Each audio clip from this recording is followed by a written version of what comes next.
projet de loi avec Madame Taubira, Madame Bertinotti et tous les autres sénateurs qui défendent la devise de la République française. Et j'aimerais laisser Monsieur Michel prononcer quelques mots s'il veut bien. Merci. Bon bien, hier j'aurais bien voulu venir à l'hôtel de ville, mais c'était impossible parce que la séance a continué jusqu'à 9h30. Par contre là, on a suspendu à 7h30 normalement. On va reprendre à 9h30 et d'après ce qu'on peut comprendre, on va terminer le texte ce soir. Voilà.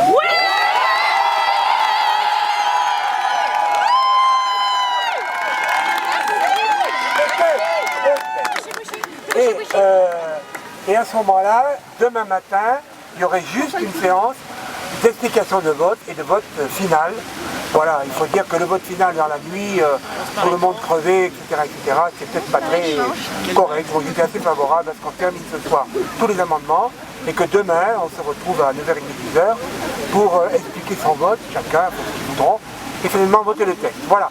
On a, bon, l'opposition a fait preuve au Sénat de beaucoup de constance.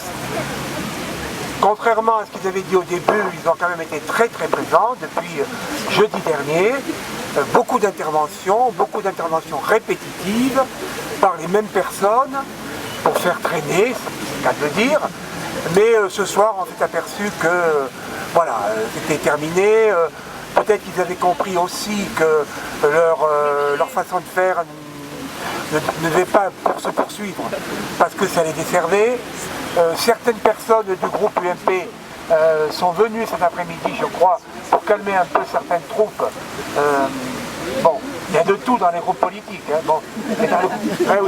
Mais dans le groupe UMP, il y en a certains qui étaient quand même un peu plus, je dirais, réac et catho-intégristes que d'autres peut-être. Voilà.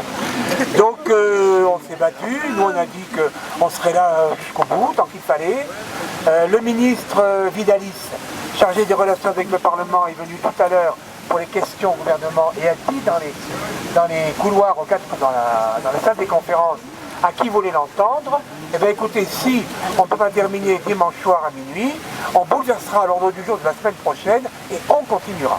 Bon, merci. Ça voulait dire, voilà, on est là et on continuera jusqu'au bout et on ne voudra pas, parce qu'à un moment on a cru comprendre que peut-être essayait-il que le texte ne soit pas voté, finalement. Voilà. Ne soit pas voté à la fin de la semaine.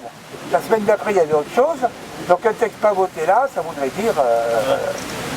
voilà. Donc je crois que tout ça est... Enfin, j'espère, hein, que tout ça est résolu, que tout à l'heure nous allons pouvoir, dans une ambiance plus rapide, on a vu cet après-midi, terminer les quelques amendements qui subsistent, qui sont des amendements additionnels, qui sont repoussés, comme ils l'ont tous été d'ailleurs depuis le début, parce que depuis le début de la discussion, tous les amendements auxquels la commission s'est opposée ont été repoussés. Donc ça veut dire que la majorité était soit présente physiquement, soit a fait jouer des scrutins publics qui lui a permis de repousser tous ces amendements. Voilà.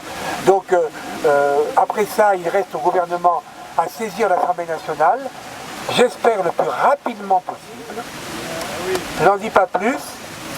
Le Conseil constitutionnel aura un mois maximum pour rendre sa décision. Il sera saisi vraisemblablement. Personnellement, je n'ai aucun doute. Je pense que le texte n'a pas d'inconstitutionnalité, contrairement à ce qu'on dit ici ou là. Et que si le Conseil constitutionnel aura une décision juridique, eh bien il dira que ce texte est constitutionnel. Voilà. À la rigueur, il peut faire quelques interprétations sur tel ou tel article, je ne vois pas comment d'ailleurs. Et donc, personnellement, j'aimerais que le texte soit promulgué avant la fin juin. Voilà, avant la fin juin. Ce qui voudrait dire que, je crois que la Gay Pride c'est le 29 juin. Oui. Voilà. Ce qui voudrait dire que pour le 29 juin, le texte sera adopté. Enfin, une victoire pour ce gouvernement qui pour l'instant n'en a pas beaucoup, il faut bien le dire. Et bon, voilà, c'est comme ça. Et bon, on ne va pas bouger, hein. Et publication des banques, un jour, 3 semaines, etc. Premier mariage vers le 14 juillet. Pourquoi pas le 14 juillet? Voilà.